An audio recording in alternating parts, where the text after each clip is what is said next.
So I want to welcome everyone tonight for another Massachusetts Peace Action webinar. And this is a special one because the aim of it is to really turn all of you into excellent presenters so you can do this yourself and spread the message far and wide, which is absolutely what we need to do. There's an urgent need to educate the public, our friends, our family, our neighbors, about the growing danger of nuclear war.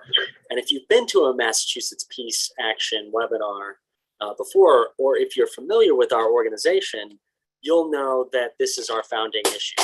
Our organization goes nationally all the way back to 1957, when it started as SANE, as an organization dedicated to banning the bomb. So this is an issue that we take seriously, and I know that you all do too. And that's why you're here to learn how to share this information and get this message out. We're very privileged tonight to have as our speaker, Dr. Ira Helfand. He's the immediate past president of the International Physicians for the Prevention of Nuclear War, IPPNW.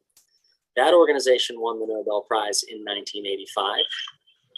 And he's the co-founder and past president of Physicians for Social Responsibility, IPPNW's US affiliate. He's on the steering committee of the International Campaign to Abolish Nuclear Weapons, ICAN, and that organization won the Nobel Peace Prize in 2017. So everybody, please help me welcome our distinguished guest, Dr. Ira Helfand. It's good to see you again, Ira. Good to see you, Brian, and thanks for that kind introduction. And thanks everyone for joining us tonight. I must say we were kind of expecting 15 to 20 people, and I'm seeing 62 people on board at this point. So I'm delighted by the turnout and glad so many people are interested in getting more comfortable doing presentations about this issue. You know, as we said in the announcement for the program, there's really a critical need to educate the public about nuclear war. There's just an enormous information gap that I think is the principal obstacle that stands in our way of building a movement in this country right now to eliminating these weapons. Young people have never been taught about this stuff. And people, you know, of my age who used to know this stuff back in the 80s, myself included, have for the most part, you know, forgotten about this. We've been in denial for the last 30 years that there was a danger of nuclear war since the end of the Cold War. And not only has the usual kind of forgetfulness set in, but this information that we're going to be talking about tonight is pretty uncomfortable stuff to think about.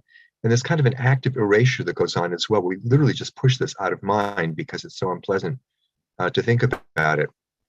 So all of us kind of need a refresher course on what's at stake here. The format for this is we're doing this in 2 sessions, tonight and a week from tonight. And for tonight, what we want to do is I'm going to do like a brief sort of sample presentation of, you know, what a talk can look like. And then we're going to look, excuse me, at some of the frequently asked questions that people get when they do presentations from the audience, because it's been our experience that the thing that holds people back the most from wanting to do public speaking about this issue is not so much concerned about whether they can do a good presentation, but concerned about whether they're going to be okay fielding the questions that might come up from the audience. Seems to be a real barrier for people. And then in the third part of the program, we're going to break into breakout rooms so that people can discuss in smaller groups sort of, you know, what their reaction is to all this, what tools they feel they need that we have not provided yet, so that we can try to, you know, figure out how to make this a more complete experience. And then next week, the hope is that we're going to ask you all to volunteer to do a presentation of your own. And we'll talk about that a little bit more, how we're going to set that up. But this really is meant to be a training session. And to be most effective, we really want people to do some hands-on work in this, not just sort of sit back and get lectured at by me. So let me start by saying also that while we're focusing on, we're calling this a speaker training, what we're doing here is I think trying to make ourselves more comfortable, not just with public speaking, but also with, you know, feeling more comfortable writing letters to the editor, writing op-eds, testifying at hearings and meetings and so on. all the kinds of activities that we engage in to educate the public about nuclear war. So let me do a little sort of sample presentation of the kind of talk one could give. And I want to emphasize there are many, many different ways to present the critical information. I think that there are three key elements to the message we need to bring to the public. One, nuclear war, if it happens, is going to be far worse than anything we can imagine. Number two, nuclear war actually is going to happen if we keep acting the way we're acting. This is not a theoretical problem. This is a real danger. And number three, and most importantly, it doesn't have to happen. This is completely in our control. So to my way of thinking, those are the three key messages that we need to bring to the American people and to people in other countries as well. And but having said that, there are many different ways that you can present this information. Being a doctor, I tend to focus a lot in my talk about the medical consequences. I don't tend to talk a lot about the economic aspects of the nuclear problem. I don't talk about the moral, theological aspects of it. Depending on who you are, what you are comfortable with, and who you're speaking to, those are other parts of the message that you might want to emphasize. So this is not meant to be sort of like the talk you should give, but a talk that I give. My slides will be available to you if people want to use them any way they want to. But the most important thing is to come up with a presentation that you're comfortable with, that speaks from your concerns about nuclear war, because that's what's going to connect with an audience. If people understand that you are speaking from your heart about this. You know, the most effective public speaker on the nuclear question I've ever heard is Helen Caldicott, who had the ability to motivate people that is just unmatched by anybody I've ever heard before or since. And I think the critical thing that was the key to Helen's success was she just totally believed what she was saying, and it came through. People heard this woman talk and they said, "Oh my God, I have to listen to this because she's not blowing smoke at me. This is what she believes in her heart." And that's sort of the key to this. I think you need to come up with a talk that you're comfortable with that has that kind of authenticity to it. So I'm going to share my screen and I'm going to show slides. I want to apologize to you all. First of all, can people see that? Is the screen being shared? No, not yet, Ira. Okay. Let me figure out how to, just give me 1 second. Apologies. No problem. Everybody knows the perils of Zoom and screen sharing, so I'm sure we have a nice patient audience. Share. Okay, it's coming up now, Ira. Okay. And I think you may, oh, here we go.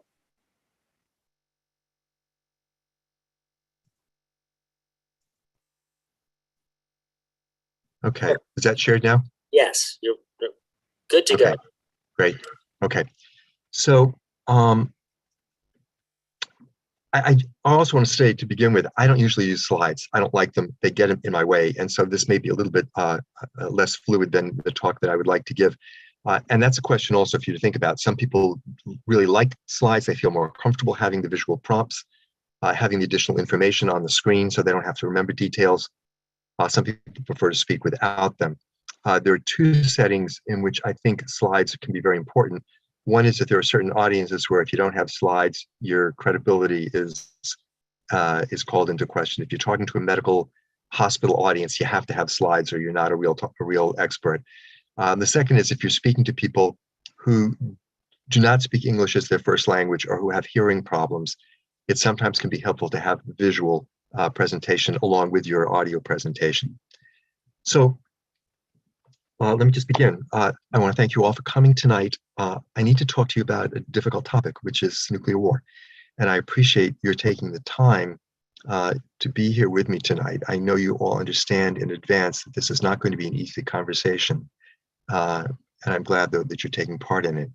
I think I usually apologize to people when I'm going to give a nuclear talk because I am going to be bringing a lot of unpleasantness into your evening.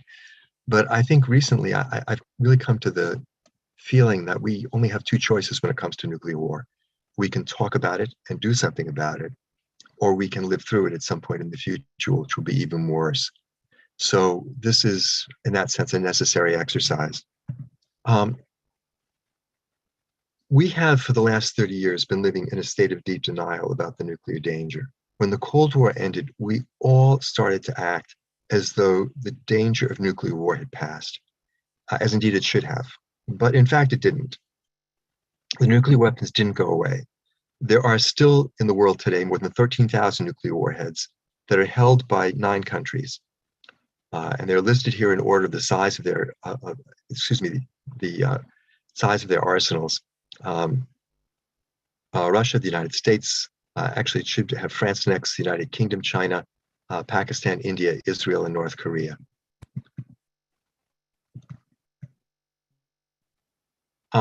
We have some understanding of what a nuclear war would look like. We've all seen images of Hiroshima and Nagasaki. And we have to understand, while these are powerful warnings to us about the terrible damage that nuclear weapons can cause, Hiroshima and Nagasaki do not begin to prepare us for what will happen if there's a nuclear war today. If the United States and Russia go to a war, it's not going to be one relatively small 15 kiloton bomb on 1 or 2 cities. It's going to be many bombs on many cities, each of which will be anywhere from 10 to 50 times more powerful than the bomb that destroyed Hiroshima or Nagasaki. And so let me begin tonight by talking a little bit about what a large-scale attack using modern nuclear weapons would look like. I'm going to use a model involving the city of Boston. We don't know the exact targeting strategy that the Russians or the Americans or any of the other nuclear powers have. But experts tell us that a city like Boston is almost certainly targeted with something on the order of 10, maybe more nuclear warheads, again, each of which is anywhere from 10 to as much as 50 times more powerful than the Hiroshima bomb. In order to describe the destruction that that kind of an attack would cause, I'm going to use the model of a single, very large nuclear explosion, a 20 megaton bomb. We used to have 20 megaton weapons in the arsenals of the United States and the Soviet Union. We don't anymore. We use multiple smaller warheads. The megatonnage in this model is greater than what we would expect to hit Boston.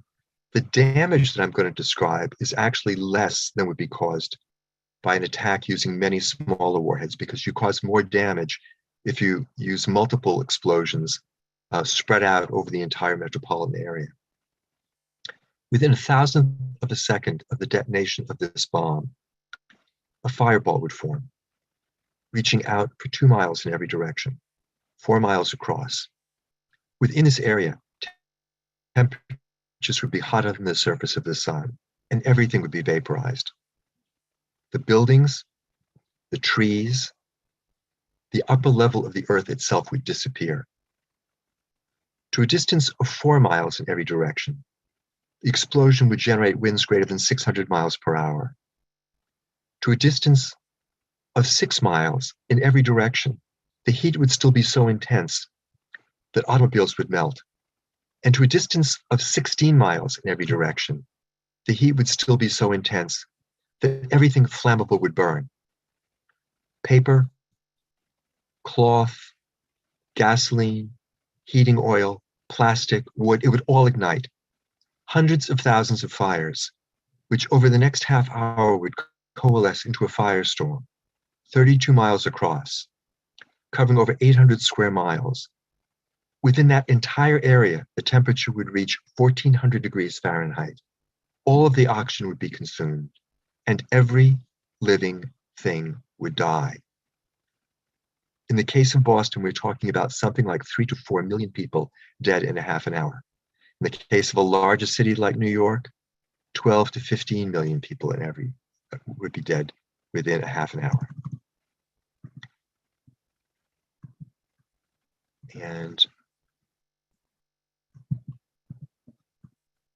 beyond the firestorm, beyond the zone of complete fatality, there would be all kinds of horrible injuries, hundreds of thousands of patients with every imaginable type of traumatic injury, crush injuries from being trapped in falling buildings, collapsed lungs from the overpressures, deafness from perforated eardrums, blindness from retinal burning, and above all, hundreds and hundreds of thousands of patients with severe burns. There are in the United States only 2,000 burn beds in the entire country. And in the Boston area alone, there would be several 100,000 people requiring that intense level of care, which would not be available, meaning that the vast, vast majority of these patients would not get medical attention that they needed, and most of them would die from their injuries. If this were part of a large-scale war involving the United States and Russia, this kind of devastation would occur at every major city in both countries. A study which we did back in 2002 showed that if just 300 of the 1,500 warheads in the Russian strategic arsenal got through to cities in the United States, 75 to 100 million people would die in the first half hour. And a similar number would die in Russia from the US counterattack. And if NATO was drawn into the conflict, this kind of destruction would take place in Europe and Canada as well. But as horrible as this is, it's only part of the story, because the entire economic infrastructure of the country would be destroyed. Nothing that we require to maintain our society would be left. There'd be no electric grid. There'd be no internet. There'd be no food distribution system. There'd be no banking system. There'd be no system to distribute fuel oil or gasoline. And in the months following this initial attack, the vast majority of people in both countries who did not die in the initial wave of attacks would also die from starvation, from radiation poisoning, from epidemic disease, from exposure. But again, even this is not the full story, because these direct effects in the countries that are attacked in the nuclear war are only part of what happens. There is a global impact on climate, which is even more catastrophic. The enormous fires caused in cities in both countries loft tremendous amounts of smoke, 150 million tons of black soot into the upper atmosphere, blocking out the sun and dropping temperatures across the entire planet, an average of 15 to 18 degrees Fahrenheit. In the interior regions of North America, as you can see on this map, temperatures drop by anywhere from 30 to 35 to 50 degrees Fahrenheit. These are temperatures significantly colder than the coldest part of the last ice age.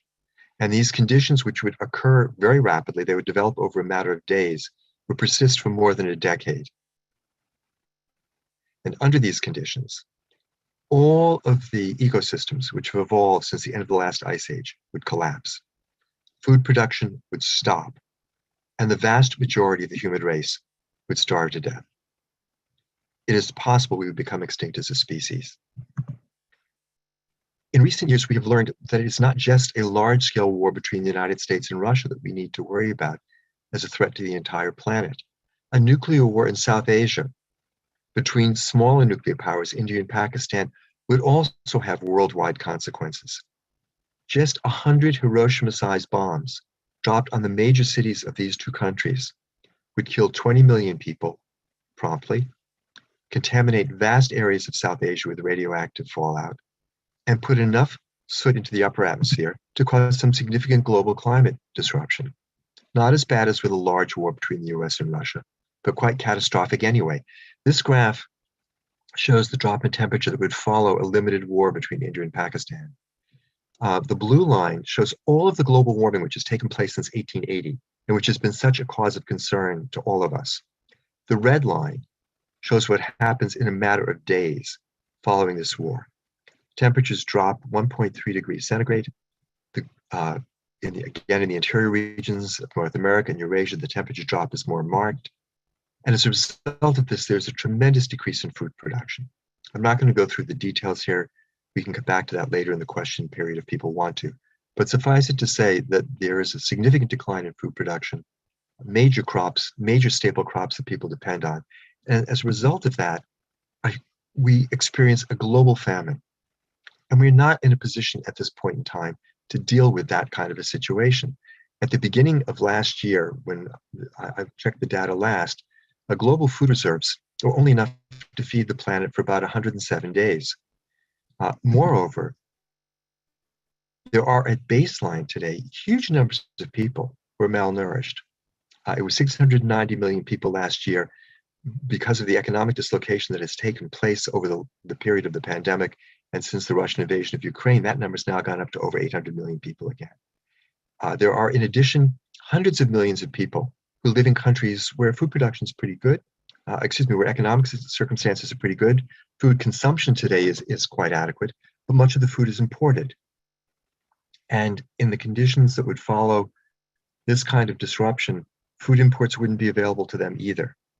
There are also about 1 billion people in China who live in a country where most of the food is grown in country, where today food consumption is adequate, but where over 1 billion people live in significant poverty. And under the conditions which would arise following a limited nuclear war, they too would have difficulty putting food on their table. And so we have come to conclude that this very limited scenario could cause up to 2 billion people to be at risk for starvation. Now, that data has stood for the last decade.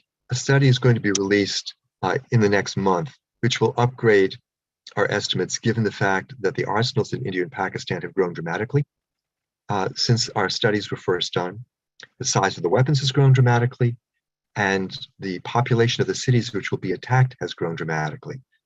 And the scenario which will be discussed in this new publication considers not 100 Hiroshima-sized bombs, but 250 weapons, ranging in size up to 100 kilotons, which is about 6 times the size of the Hiroshima bomb.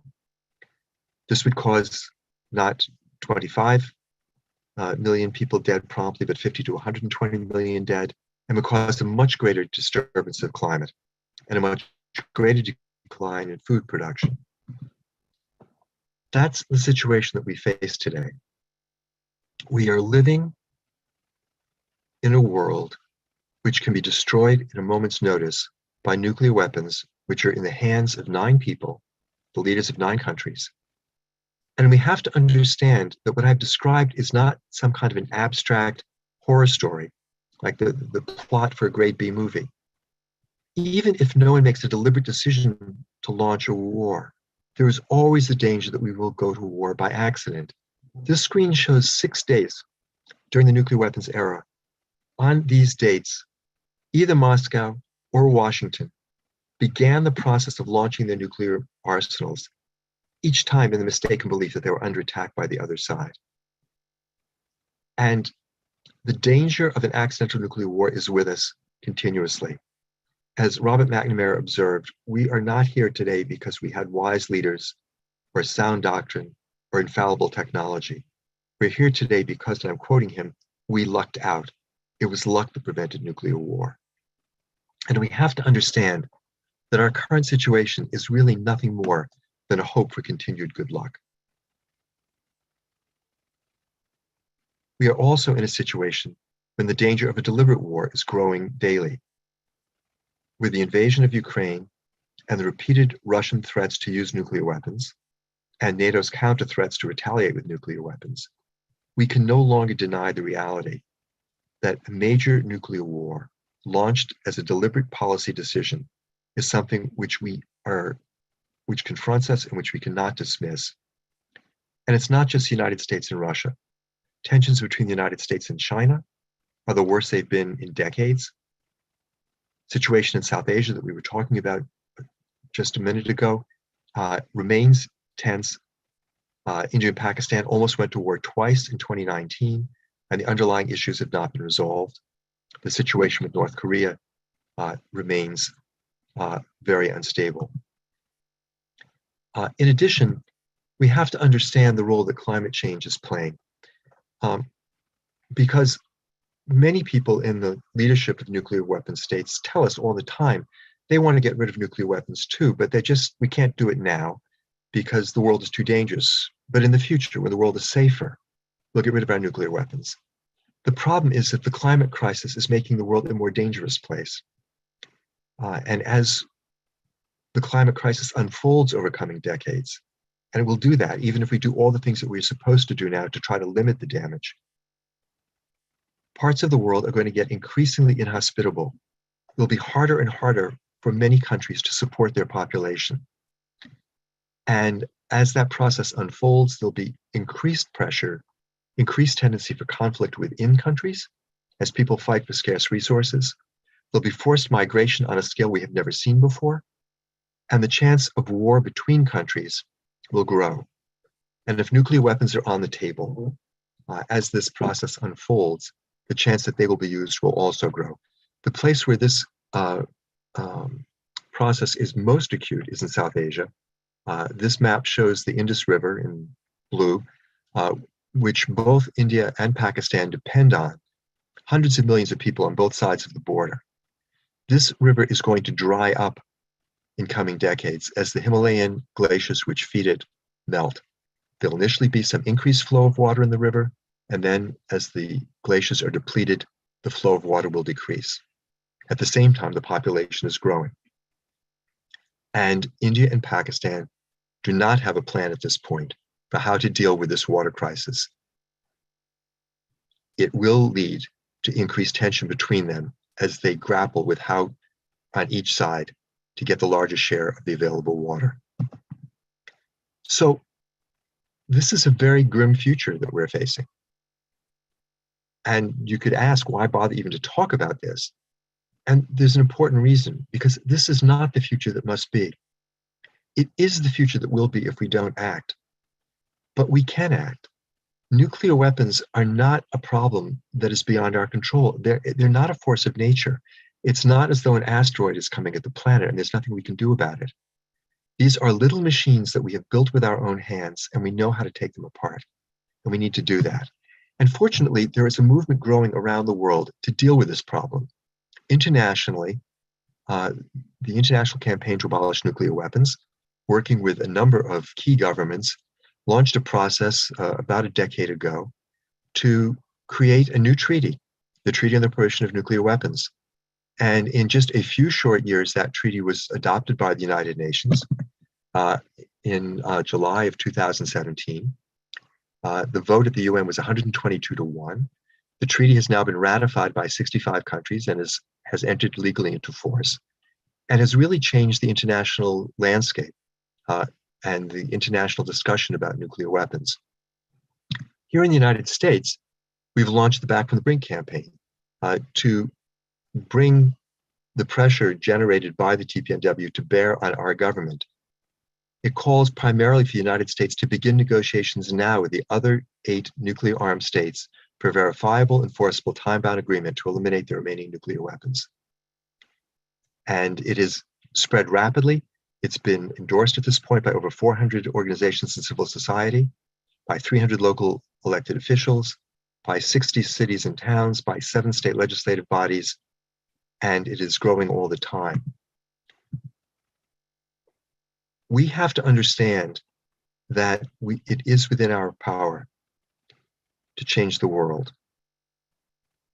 It is a huge task and a huge responsibility. But with that responsibility comes an extraordinary opportunity. Every one of us has children, grandchildren, relatives, friends who we cherish. We want them to survive. We want them to have the life that they deserve.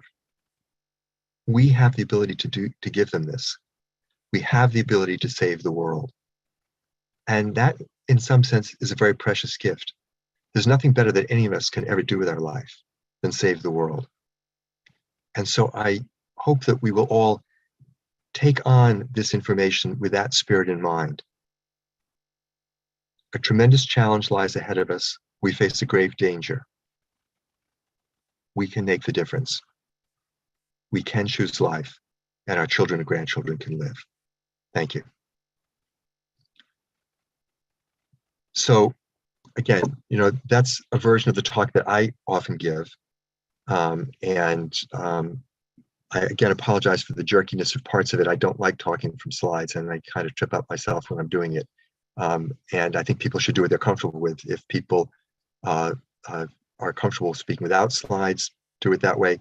If it's easier for you to have the visual prompts, use slides and use the slides that you want to use. You can borrow any of mine that you want, or you can make up your own slides. So what I'd like to do next is to look at some of the frequently asked questions that people have. And I'd like people to try to answer them. I don't want to answer these questions. I want you to try to do it. So if you could, I'm going to put up a question, and if somebody will volunteer to do this, just put put it in the chat. I think it's going to be the easiest way to do it. And I'm going to ask Brian, who's monitoring this, to call on people to answer the question. Okay. So let me go back to screen sharing for just a second so I can bring up the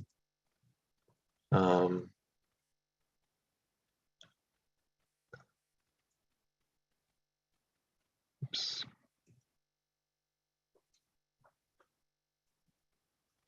Okay. And actually, they're not, the answers that I would put in aren't blanked out, so just ignore that. First question. People ask this all the time. As soon as you finish your talk, somebody says, yeah, but what about the North Koreans or the Iranians? Somebody like to answer that?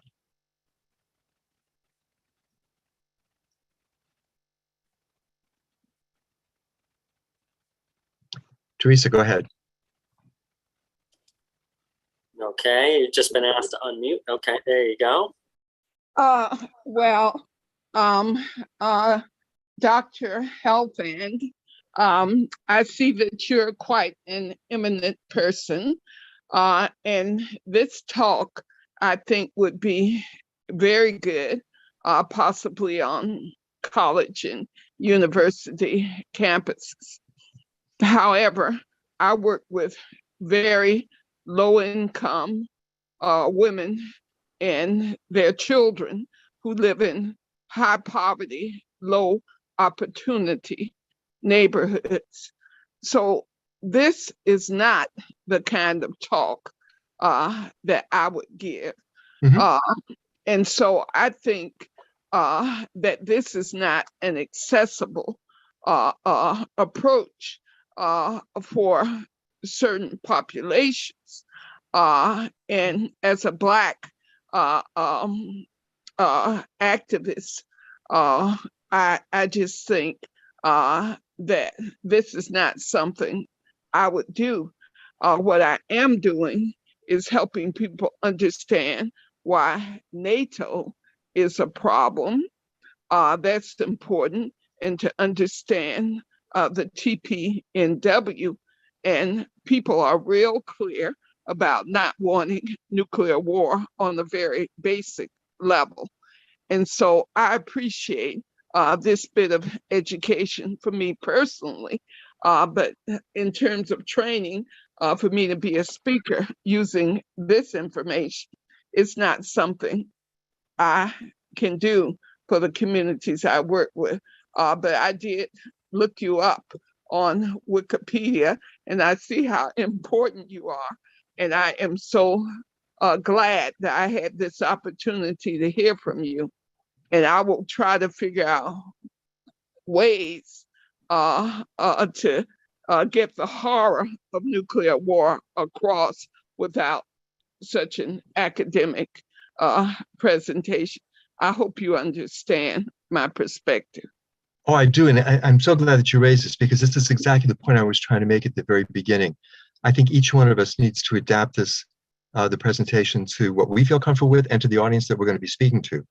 And the presentation I showed is one that I've given actually at a hospital to a group of doctors. And I modify it somewhat. It varies depending on who I'm speaking to. But I think you're just right. You need to set the presentation to the audience that you're going to be talking to. So thank you so much for bringing up that point. Did someone want to try to answer that first frequently asked question about what about the Iranians? What about the North Koreans? Peggy, you want to go ahead? Am I unmuted? Yes. I can hear you. Okay, good. I think I would say something along the lines of many countries feel they need to have nukes so that they won't get rolled over by the US and perhaps other countries. If we all get rid of nukes, then everyone can get rid of nukes. And we have to use every bit of diplomacy that we can to encourage people to feel safe, because we need to lead the way so people feel safe to not have nukes. That'd be what I'd say. Good answer. Todd, did you want to take a crack at that one also? Yeah, forgive me, please. I'm a retired Army officer, JAG officer. and also involved with an anti-nuclear weapons group. But I also studied after my retirement from the Army, which is a very non-traditional career, but nevertheless retired from the Army, studied Hannah Arendt at the New School in New York, and going to the ideas of causation. And I won't go into the whole subject matter of it, but what I see here, and especially, okay, February 24th, 2022, a day that lives in infamy, we're supposed to believe. And we're not supposed to examine what went before that, though. But if you've read Dick Cheney, 1992, Paul Wolfowitz, the doctrine, the 2002 National Security Doctrine, the United States, et cetera. And as an Army officer, I actually had a paper cross my desk in about 2002 saying that our US military policy was we would not tolerate any other country to even have the ability to cause us to hesitate in our decision making. You cannot get a more totalitarian rule of the world than that. And that, of course, is what the Cheney Doctrine called for. So if you look deeper, and this is what Americans hate to do, they have an absolute aversion to looking deeper. Instead, we want to just look at the immediate appearance. And that's my point. We cannot sit here and Todd, excuse me. Is this the answer that you would give if somebody posed this question when you were talking? Long answer. Sorry, but it's getting to the end. But we cannot have 20 years of perpetual warfare that we openly call it under DOD, Department of Defense, and think that other countries who have at best tin pot militaries are not going to turn to the least expensive, the most deadly weapon available, the nuclear weapon. We need to grow up in our way of thinking if we want to get rid of the nuclear weapons and stop our military aggressions and look at the United States, honestly, ourselves. Thank you. Again, I think what people ought to be doing in this is thinking about, is this an answer that's going to satisfy the person who's posing this question to you? Yael, did you want to take a crack at this one also before we move on to the next question? Oh no, I wanted to ask another question. So okay, well let's pause on this for now because I really would like to try to go through some of these frequently asked questions. Okay, I got a couple of hands up. Patricia. To your question, I would probably say, and have said, we don't know. We can't do anything about them. What we have a sphere of influence over is our own particular world. And, while we cannot control what other countries want to do or choose to do, we can try to affect what our country does. That's about all I've got. Well, that's good. I'm going to, because there's several other questions I want to get to, I'm just going to add, say a quick word about this, then move on to the next question, if I can do that. I think it's important when people ask this question to, if you agree with this, to acknowledge that their fears are real, that people are afraid of North Korea having nuclear weapons. They're also afraid of Iran getting nuclear weapons. And what I would usually say in response to this question is, I share your concern. I'm worried about this too. But I think we need to put it in perspective. We're worried about, say, Iran getting potentially one nuclear weapon at some point, whereas the United States and Russia each have 6,000 warheads right now. And the real danger, I think, is that the biggest danger comes from those huge arsenals. And then along the lines that several people have suggested, if we're going to get the North Koreans to get rid of their weapons, we have to be willing to get rid of our weapons too, and sort of take along those lines. So let me, I see several hands up. If people want to speak to this question strongly, I'll call on you, but I'd like to move on to some of the other questions too. So Yael, did you want to speak to this one? You're muted. You're muted, Yael.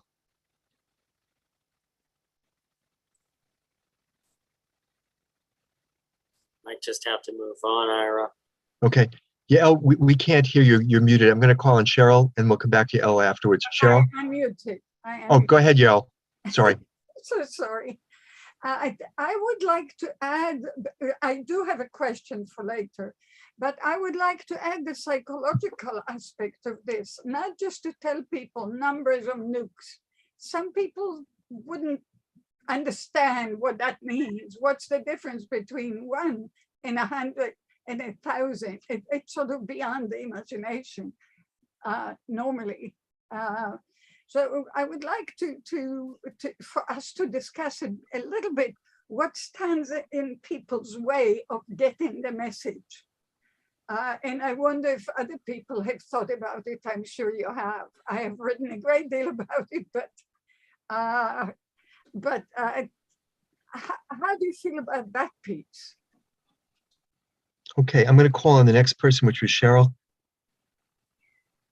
Yes, I would probably say something along the lines of, I doubt these countries will actually try to use one of the nuclear weapons, because they know if they do, we have so many more, we will just totally destroy them.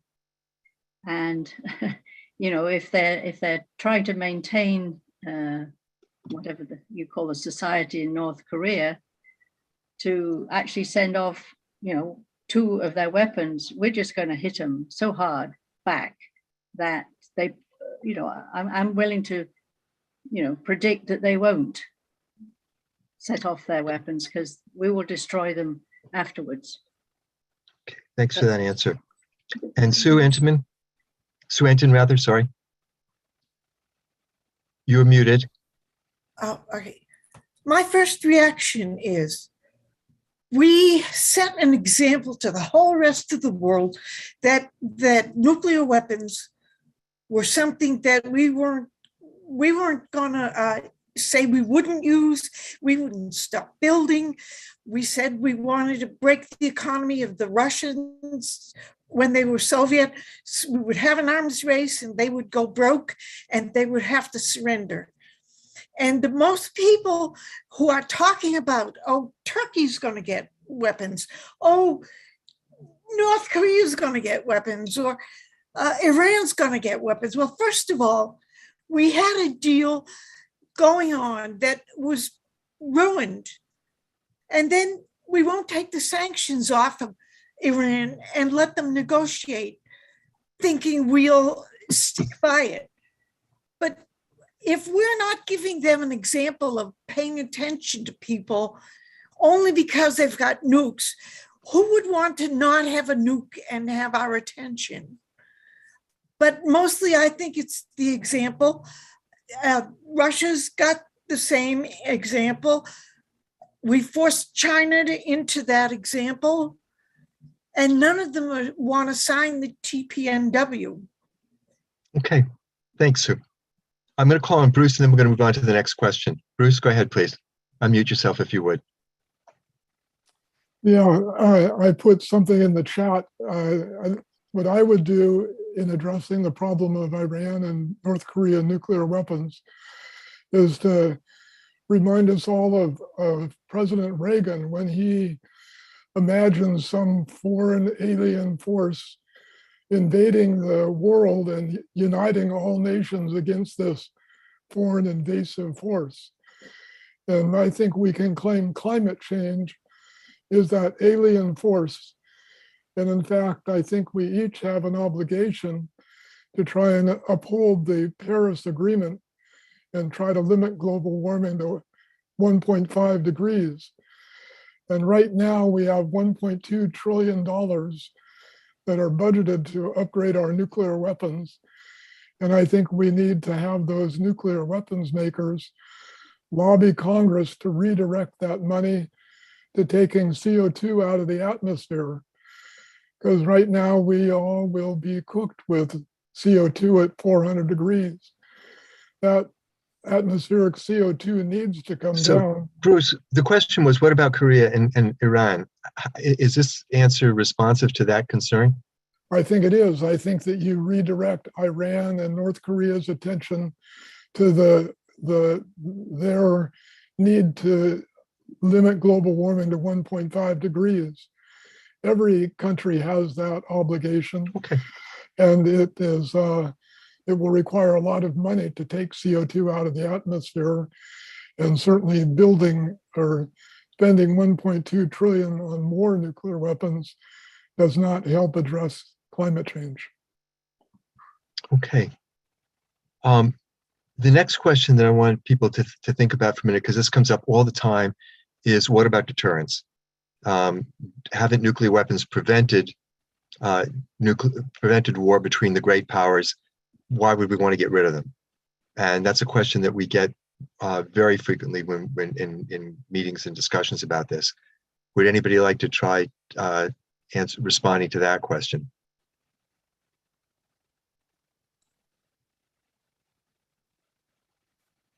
It's definitely a tough one, Ira. But don't be shy, people. Kathy, go ahead, please.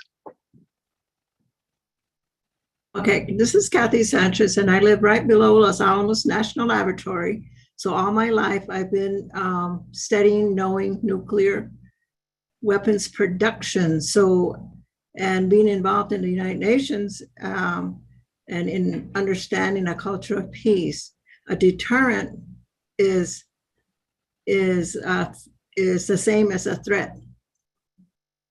So if you're in a culture of violence, you threaten people and you make them fearful. So it's the fear factor that is used as a deterrent, which is not the best thing in a culture of peace. So those that want to threat people, to bully them and saying that it's a deterrent, when actually those that have the power to play that card of a deterrent are the ones that are the most dangerous. And the United States is the most dangerous because they're trying to create that alliance with people that stand behind a bully. Okay, thank you for that. And I've got Susan and then Elliot. Okay, I might say, and again, starting out with that, yes, I hear your concern, and I hear that many people feel that way. However, with so many nuclear weapons, with the arsenal so great, I go back, Ira, to what you said. It's not a matter of if, it's a matter of when, and that these weapons can be used both intentionally and also by accident. Okay, thank you. Elliot?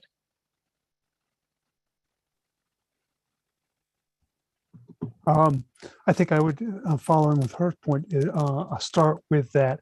I recognize that you were concerned that nuclear weapons have been an effective tool for deterring a nuclear war. But I would say that they are not effective weapon for deterring nuclear war because of mutually assured destruction. So they have never been an effective weapon for deterrent. Yet the risks they create to all of us is just astronomical. Thank you. And Jean? I take a slightly different tack with both of those questions. Sometimes we make assumptions about what people are thinking. So my first response would be, am I unmuted? Can you hear me? Yeah, no, we can hear you fine. Go ahead. My first response would be to say, well, tell me more what your thinking is about Korea, North Korea, and Iran. Or tell me more what your thinking is about deterrence. That would give me some information about where the person's coming from.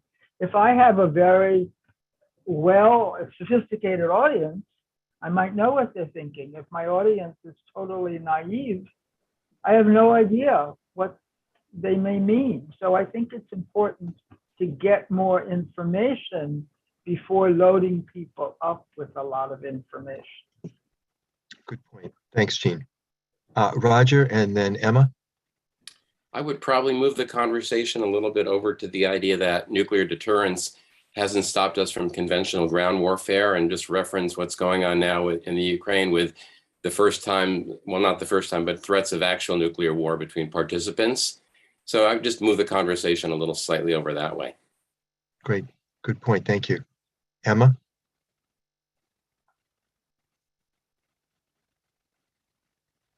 You're muted, Emma. Thanks. It looks like for others that have had that problem, it looks like we don't have the capacity to unmute ourselves, so the host can do it for us. Roger, I love that point. I actually hadn't thought of that. But I wanted to first say, Jean, what you shared, I really, really love that. Asking, your interlocutor more about where they're coming from, because I think it opens people up to then also hearing what you have to say when you acknowledge how they're feeling. So I really love that sort of strategy. And then the first couple of things that came to mind, others have shared as well, which is, first of all, that deterrence relies on all actors involved being completely rational, right, at all times, and assuming that, of course, nuclear war is not something that they want to happen, which doesn't apply to people who don't mind, bringing harm upon, for example, themselves or their country. And also what you shared, Ira, the times in history when we've been so close, which I think is not well known.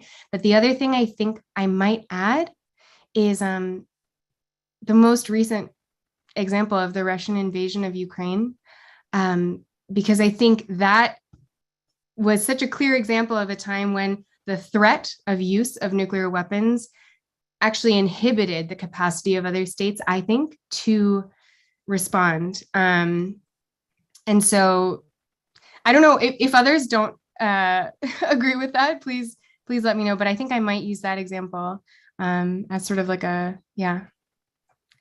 doesn't work that way. Thanks, Emma. Charlene. Yes. In my view, we are perhaps witnessing the breakdown of deterrence. Putin has told the American empire, red line, and repeatedly we've gone over the red line. We put missiles in Poland. We put missiles in Romania. We are now increasing NATO. Still, we just brought 2 more countries into NATO. It looks like an existential threat from their side. And they've said this over and over and over. It just appears to me that deterrence is breaking down. And I'm going to take 3 more real quick. Thanks for that. I'm going to take 3 more real quick comments, then move on to the last question we're going to have time to talk to tonight. Yael? I totally agree with Jean. I believe in engagement with people anyhow. If I want them to own the topic as they're concerned, not just me as a speaker. But I would say something like we are deluded that the more, the stronger, or the more, the better deterrence. In this case, remember Hiroshima, it was one. Look how much destruction it did. Can you envision fireworks? You know how much it can destroy just if you hold on to it for a minute longer. Just the more nuclear weapons we have doesn't give us any more security. We can already destroy the whole universe as we know it. Okay. Thanks, Yael. Lauren? You're muted, Lauren. There we go. Okay. So deterrence, what Emma said, I would echo that deterrence requires rational leadership, and it also requires educated leadership or scientifically literate, which sometimes we have and sometimes we don't. But the nuclear war is not going to start that way. It's going to start by blunders, miscalculations, misunderstandings, and people who are not rational. Thank you. Good answer. Thank you. And Megan. Hi. So my whole spin on it would be that I think that if we didn't have nuclear weapons, right, and then we were going to go to war, I mean, that's still unfortunate. It's not ideal to go to war, but it wouldn't be catastrophic. There's room for peace and there's room for negotiations, and it gives working class people a chance. Like, they can choose to go fight or they can choose not to. With the nuclear weapons, it completely takes the power out of the hands of the majority. Thank you for that. Let's just look at one last question that comes up frequently, which is, you've talked in this talk about getting rid of all nuclear weapons. What if we get rid of our weapons and somebody else doesn't? How do we know that the other side is going to give up their weapons? And what will happen if they don't? Who'd like to take a crack at that one? Lauren, go ahead.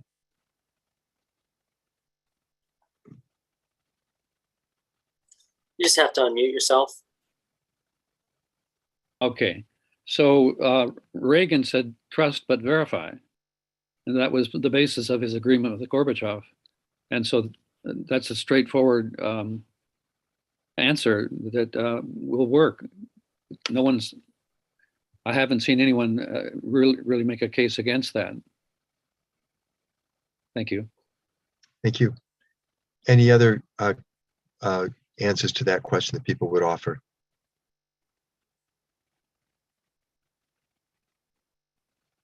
Elliot, and then Cheryl. This is a tough question, but I would argue that what has kept, first of all, somebody made a point already, which is that even if we didn't have nuclear weapons, we, or the one nation that can defend ourselves, can counter respond to a nuclear attack. But also, I think it hasn't been the nuclear threat that has kept people from starting a nuclear war. It's been the horror of the nuclear war and the moral imperative of it. Thanks. And then Cheryl, and then Peggy, and then we're going to bring this part of the program to a close. Cheryl, go ahead, please. So prior to the Ukraine debacle, one of my answers to this would have been that nations come to diplomatic agreements through treaties, and the diplomats promise to abide by the treaty. And if the treaty says we're not going to do thus and such, then they don't. Unfortunately, we've got Putin in Russia at the moment, who isn't following the rule of law, is breaking the UN Charter, left, right, and center. But prior to this, I would have said we have to depend on the diplomats and the leaders of possible warring nations from abiding by the treaties that they have previously signed and ratified. That I'm a great believer in treaties. Thank you. Thank you. And Peggy, last word on this.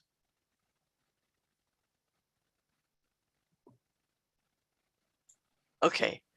I think we have a good example that many people have underestimated. The joint plan for the Iran nuclear deal was quite successful. It was very well verified, and it worked because we could verify that they were pouring concrete into some of their reactors, that they were shipping fuel out. It was all verified until we broke the agreement. It was working very well. And that's a good example of how it can work. Thank you.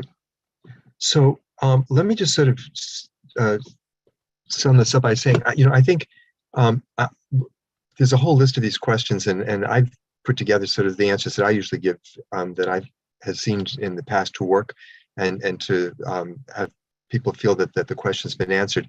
And if that hasn't been sent out to people who have registered for this, we'll send it out along with the slides. But I think in general, people do find this to be a little bit intimidating. They're worried that the questions that'll get tossed to them are things they won't have difficulty, that they won't be able to answer, that they'll have difficulty with. And I think the most important thing is a point that was made by several people. Listen to what the other person is saying when they ask a question, engage with them, and don't feel necessarily that you have to have the answer. If they ask a technical question, you don't know the answer, it's perfectly okay to say, I'm not sure, but I'll find out and get back to you. And that works perfectly well as a strategy for dealing with questions. What we're going to do next is split up into small groups for about 15 to 20 minutes so that people can talk a little bit amongst themselves about, in smaller groups, what their feelings are about being able to do public speaking about this, what materials or resources they would need that they don't feel they have at this point. And then we're going to come back together and we'll just ask one person from each group to report if there's something that your group identified as something, as a resource that you need. You know, you don't need to make a report if there isn't, but basically this is a working session to try to figure out what other resources we need to be able to provide people so they'll feel comfortable doing public education about this issue. So I'm sorry, one last thing before we split into the breakout rooms. I would like people to think about whether they'd be willing to give a brief presentation at the session next week. I've identified what I think are the 3 key messages, and I'm going to organize that session around those 3 key messages. If people would like to give a talk about the medical consequences of nuclear war, what happens if we actually have one, the chances that there'll be a nuclear war, or what we can do to make sure there isn't one. And when we come back, I'll ask people to enter in the chat their name and which of those 3 topics they would like to speak to, so we can put together sort of a coherent program next time, where we'll try to give a bunch of you the chance to give a short talk on some aspect of this. And there'll be a little bit of time for people to give feedback afterwards, so that people can get the sense of what it's like to do the public speaking if you haven't done it before and want to try to do it. So let's go into the breakout rooms next. Brian, if you can take us in there.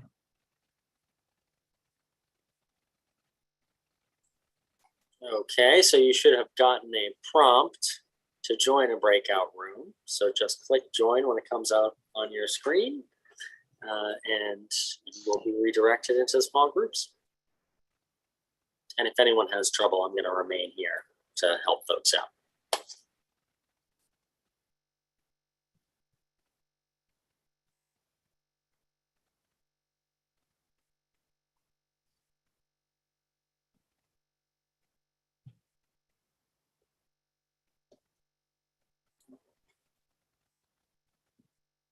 See, there's still a few of us. I think most people have figured out how to get into the breakout rooms. And at this point, I'm going to stop the live stream because everybody's just hanging out in their breakout rooms right now.